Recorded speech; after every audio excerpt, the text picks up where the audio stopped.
Hello, everybody, and welcome back to No, It's You, Not Me. I'm Anthony, and today we're telling some stories.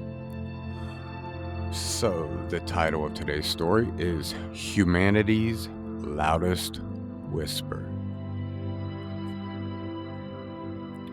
Being underestimated wasn't a problem. For Captain Iona Kerr, it was the whole point.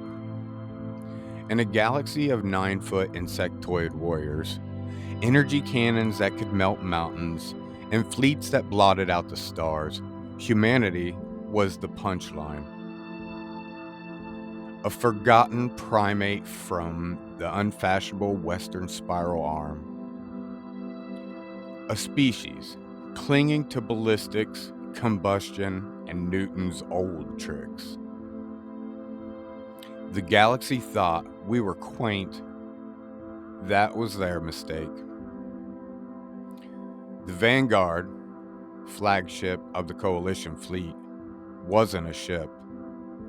It was a city wrapped in steel, big enough to make Earth's continents jealous.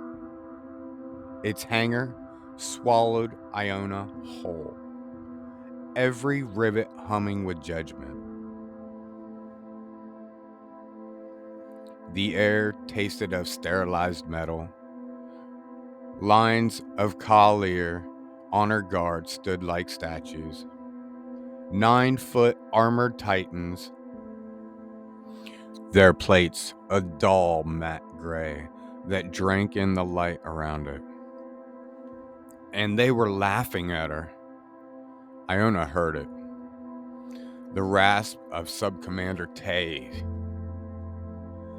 a mountain of a soldier with red, unblinking sensors. Their primary weapons require combustion, he sneered to a subordinate. How quaint. Perhaps they intend to give the Asgarth a mild rash. Iona's smirk widened. Oh, this was gonna be fun. Behind her, 50 humans marched with crates, rifles, even dog-eared paperbacks. They looked microscopic in the shadow of the Coalition's war giants, but not one flinched. They'd been trained by sergeants scarier than any alien bug. The Vanguard's armory was less a room and more a religion. Weapons lined the wall like cathedrals of power. Plasma cannons glowing blue, sonic resonators the size of houses, graviton shears that could peel a cruiser in half. Tay swept a clawed hand towards a cannon that pulsed like a captive star. This, Captain, can erase a kilometer of asteroid in a 4-second discharge. Iona tilted her head. Impressive. What's the cycle time? 20 minutes, Tay said flatly. Her grin turned razor sharp. A lot can happen in 20 minutes. An Asgrath squad could be brewing coffee on your command deck by then. The guard bristled. Her team chuckled. The humans stacked their rifles in a sad little corner of the armory, next to devices that could unmake suns. Their carbines looked like children's toys. One of her soldiers, Harker, snapped a mag into his rifle with a metallic clack. Reliable as gravity, he said, deadpan. Tay's optical sensors lingered, his disappointment radiating.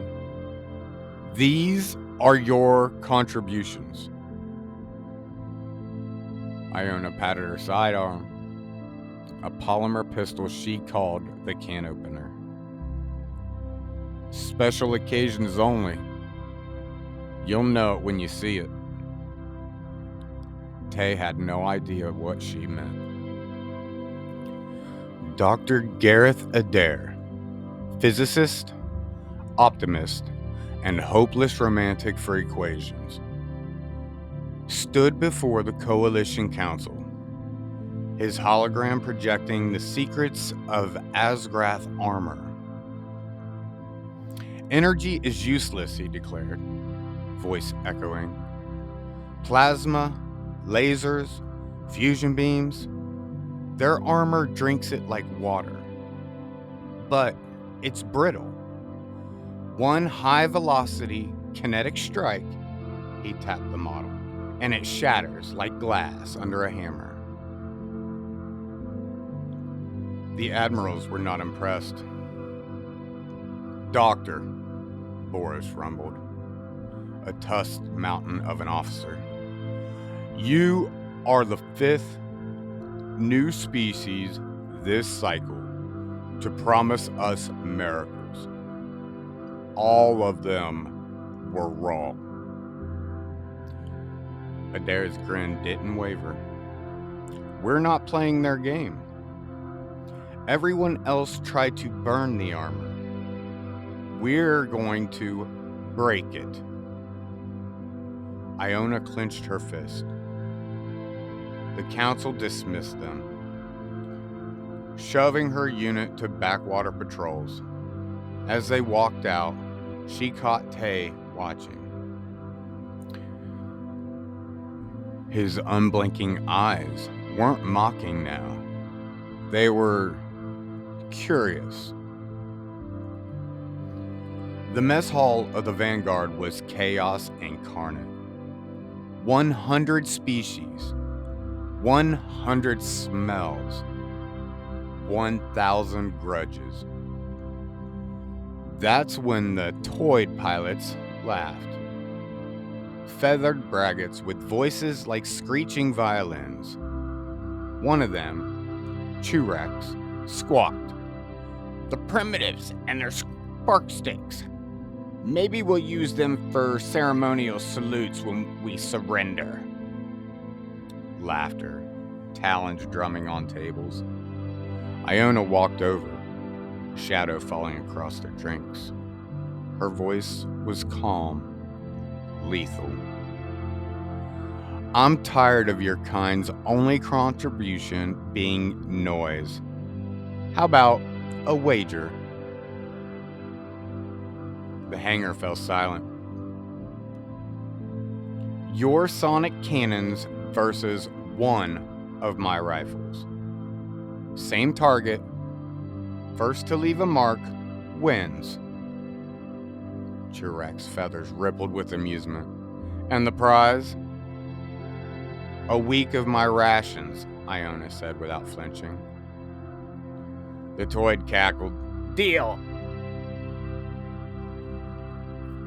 Tay, eating gray nutrient paste in the corner, didn't move, didn't blink, but his sensors recorded everything. It was night by the time they reached the aft firing range. A slab of Asgrath armor, 2 meters thick, mounted like a wall, indestructible, unbreakable, untouchable. The toad first fired. His cannon screamed, the air itself tearing. The impact shook the deck plates. Blinding light rippled across the slab. When the glow faded, the armor stood pristine, untouched. Churax sputtered, a defective cell. Or, your tech sucks, Iona muttered. Shaw, your turn. Corporal Shaw knelt, carbine steady. One sharp crack! A supersonic slug kissed the armor. It flattened for a second's silence. Then spider web cracks erupted across the plate.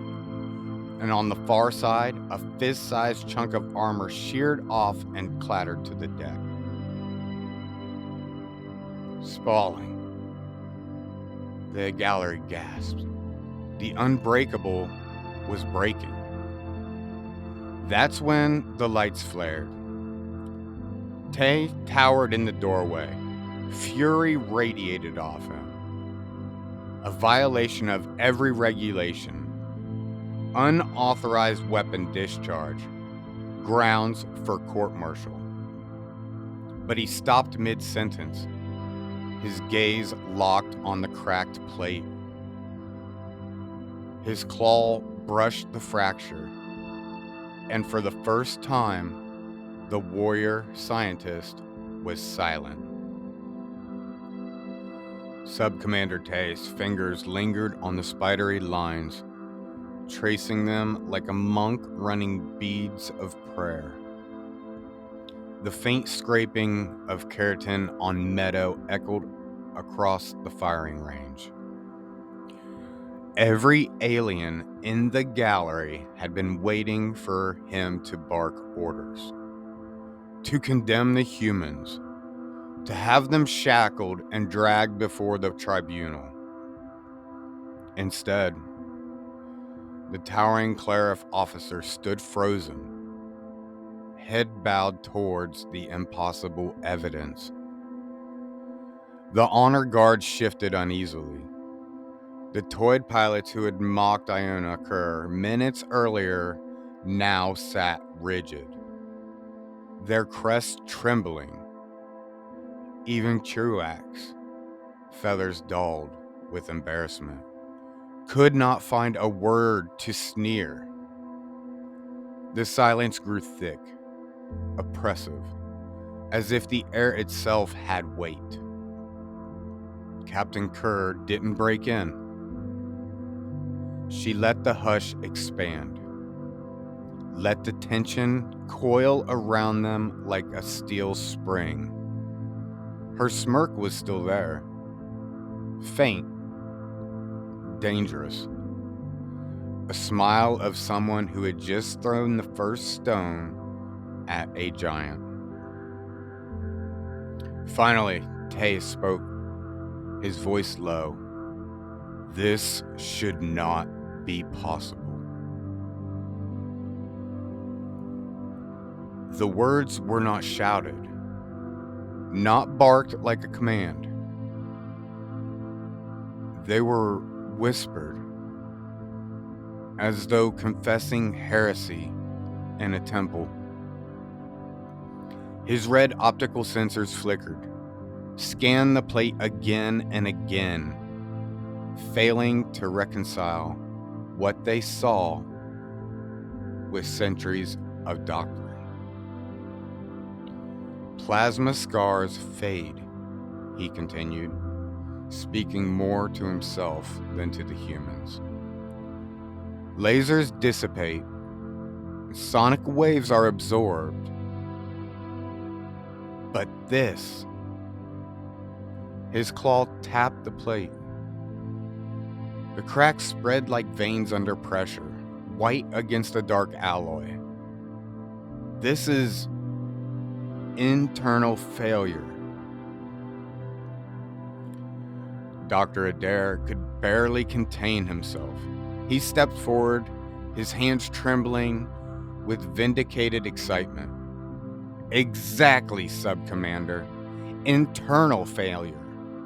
Their armor is magnificent on the surface, but inside, it's brittle. The structure amplifies shock waves until it breaks itself apart. Several officers in the gallery hissed, their translators spitting out static-laced words of denial. An insectoid delegate clacked its mandibles furiously. Lies! A human trick! This is stagecraft. But the evidence sat there, mute, and undeniable. A simple human bullet, a round of lead and copper, had done what the galaxy's greatest weapons could not. Taves said nothing else. He turned sharply, his segmented frame moving with rigid precision. The echo of his footfalls faded as he left the range. His guard followed, silent and unsettled. The humans were left alone, standing before the cracked slab of Asgrath armor. Kerr crossed her arms, grinning wider now.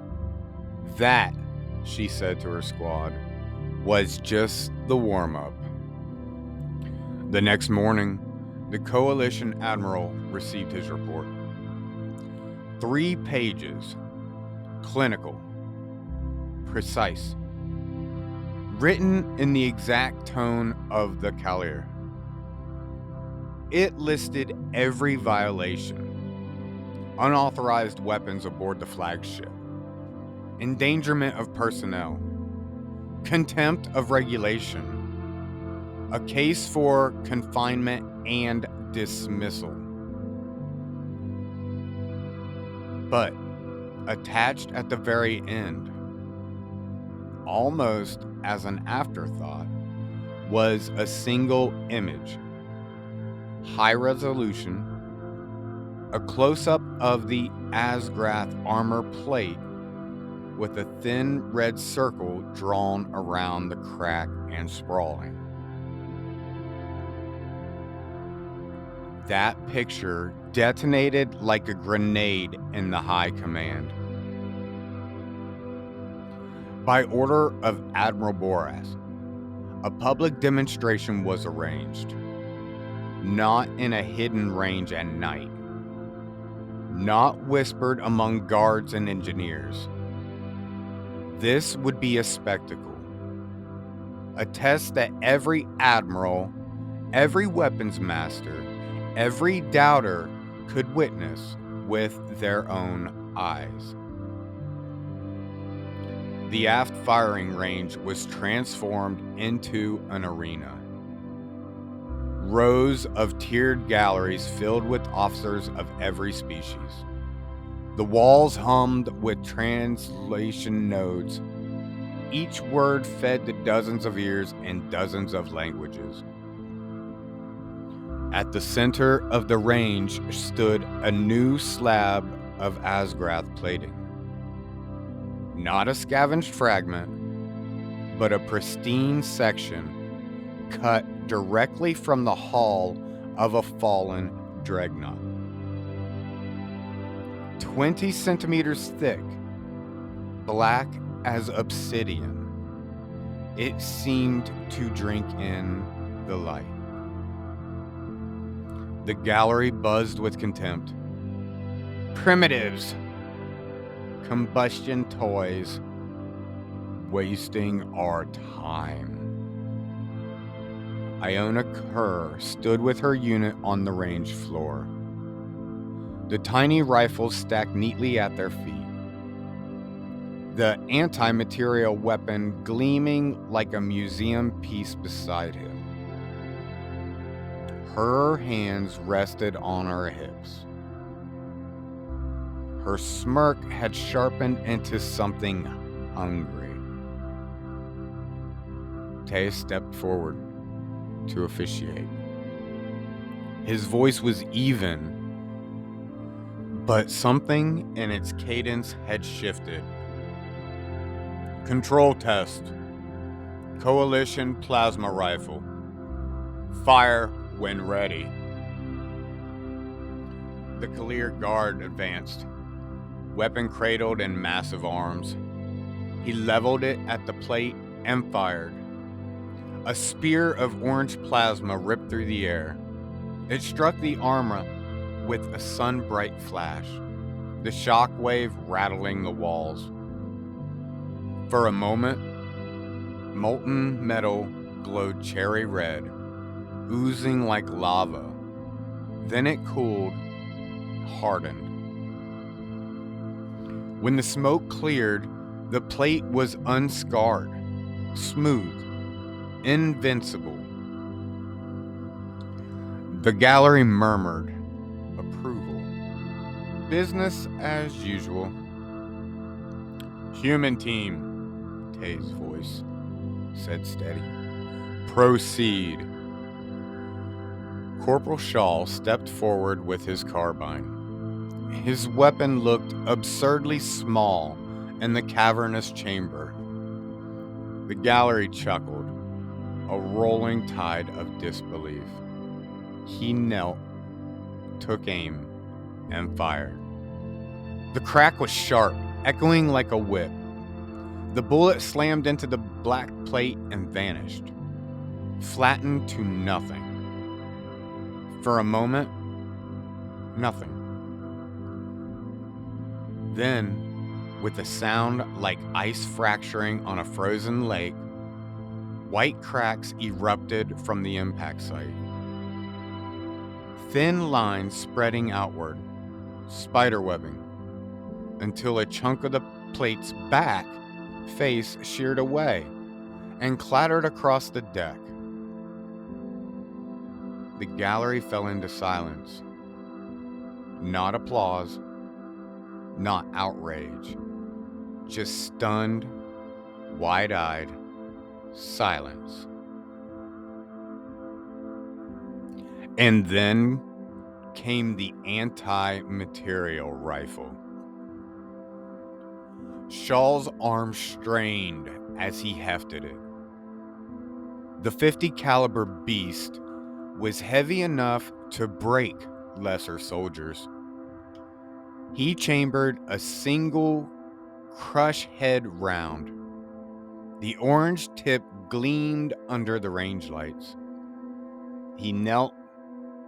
A hush fell. Even the translators seemed to hesitate.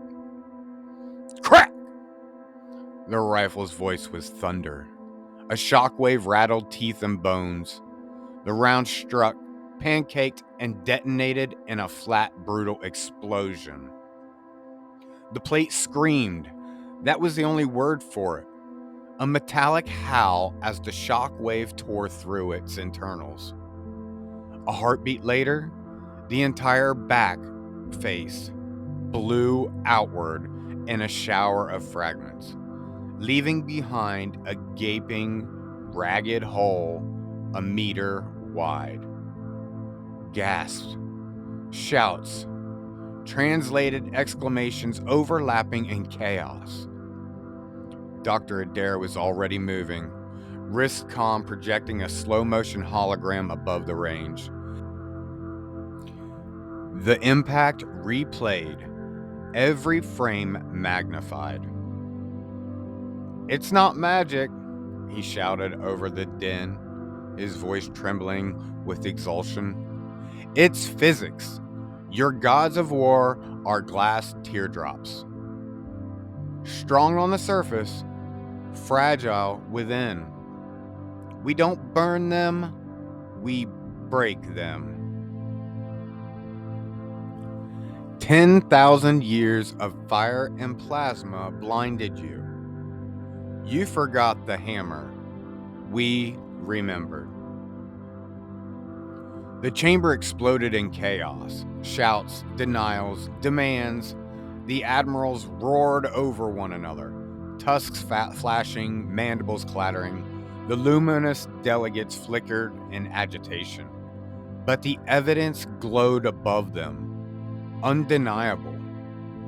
Admiral Boris leaned forward, tusk glinting. His voice boomed over the uproar. A hole in a plate is not victory in a war. What do you propose, Captain Kerr? All eyes turned. Iona stepped forward, her boots ringing like drum beats. She tapped the console. The holographic map shifted, zooming in on Talos Reach, a choke point buried deep in Asgrath territory. The old way is to pound the mountain till it crumbles. That doesn't work. You've been fist fighting an opponent wearing brass knuckles. She zoomed further, highlighting the command and control bunker buried inside the mountain. It still breathes. We don't need to collapse the peak. We just need to slip inside, plant a charge, and let physics do the rest. Not fire, not plasma, shock. The council erupted again. Insane. Impossible. A suicide run. Then Tay spoke.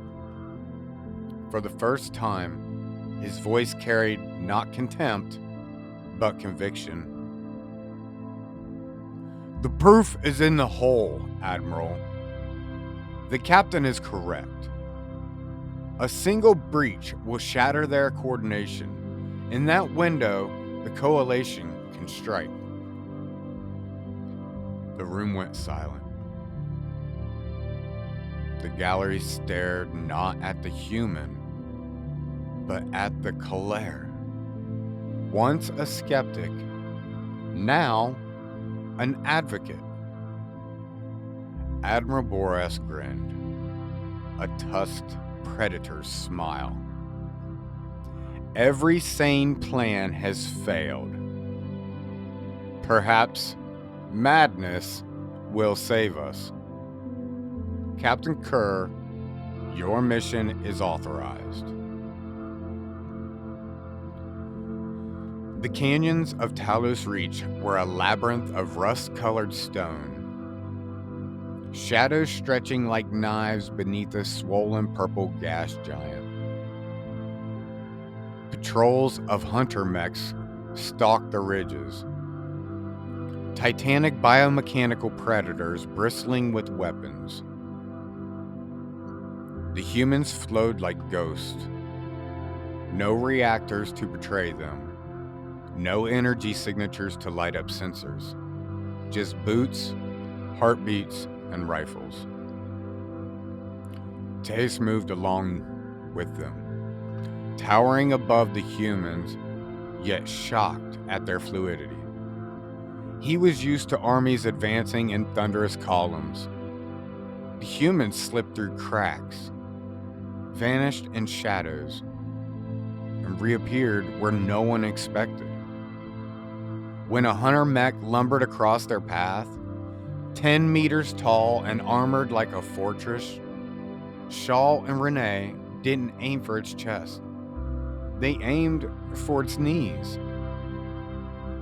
2 cracks, 2 tungsten darts. The legs shattered. The giant collapsed in a roar of tearing alloy, thrashing like a dying animal. Tay stared. Plasma rifle still unfired. By the shattered moons, he whispered. It just fell apart. Iona clapped his armor as she passed. Told you. Indigestion. Let's move. The ventilation shaft was narrow, suffocating, stinking of metallic dust and damp soil. They dropped into the Asgrath bunker, a nightmare of pulsing walls and swarming beetle-sized constructs. The air was alive with clicks and static. The swarm came at them like a tide, chittering, gnawing at wires, tearing at demo packs. Sparks flew. Shaw cursed, fighting to splice detonator circuits as teeth chewed at his gloves. They're conductive, Tesh roared. He ripped an EM projector from his harness and slammed it live. A silent pulse rippled through the chamber. Thousands of constructs convulsed and dropped, raining to the floor like metallic hail. Go, Iona shouted. Shaw slapped the charge into the organic core. They sprinted as the swarm twitched back to life. Behind them, the bunker's heart imploded.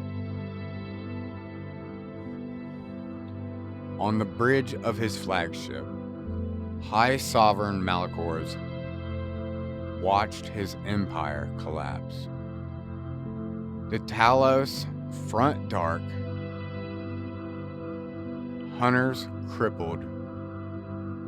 Command gone. Coalition fleet surging. His bellows shook the bridge. What pathogen infects the sacred halls? What weapon defies the work of gods? Then the humans boarded. Plasma and ballistics tore through corridors. Kerr's team and the Kalair fought side by side, carving a path to the throne like command chair where Malachor stood, terrible and vast. You think you've won? He thundered. You've purchased only a tomb. He lunged for self-destruct controls, but Teus struck. One precise blow, a Kalair martial art designed to paralyze. The Sovereign collapsed, his bulk hitting the deck. From the floor, eyes blazing, he hissed, "Show me this heretic." Iona crouched, drew her can opener, ejected the mag, and held up a single brass cartridge between her fingers. Tiny, laughable, world-breaking. It's called science, sweetheart. The mess of the Vanguard erupted that night. Species that had barely tolerated each other were clinking mugs and appendages. Voices raised and raucous victory songs. Humans were hoisted on alien shoulders, shoved drinks that smoked, cheered until their throats burned. In a quieter corner, Iona nursed a stolen bottle. Teus approached, holding Shaw's rifle. But it wasn't the same weapon. Coalition artisans had engraved it. Glowing runes telling the story of Talos. Humans in canyons, a hunter falling, a bunker exploding. He handed it to her with reverence.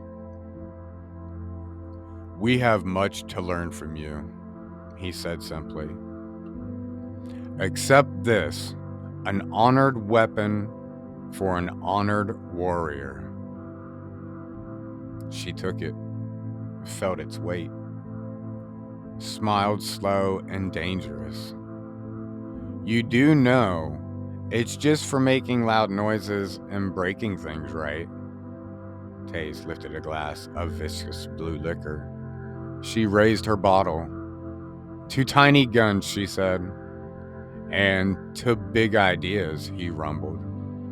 The glass and bottle clinked. The sound was louder than any plasma cannon. This was one of the longest ones yet, everybody. If you made it all the way through, I really appreciate it. Please, if you enjoyed, make sure you like and subscribe and hit that notification bell so you know when I release something new. And if you think you know anybody that might enjoy this story, make sure you share it around. We appreciate you. Have a great day.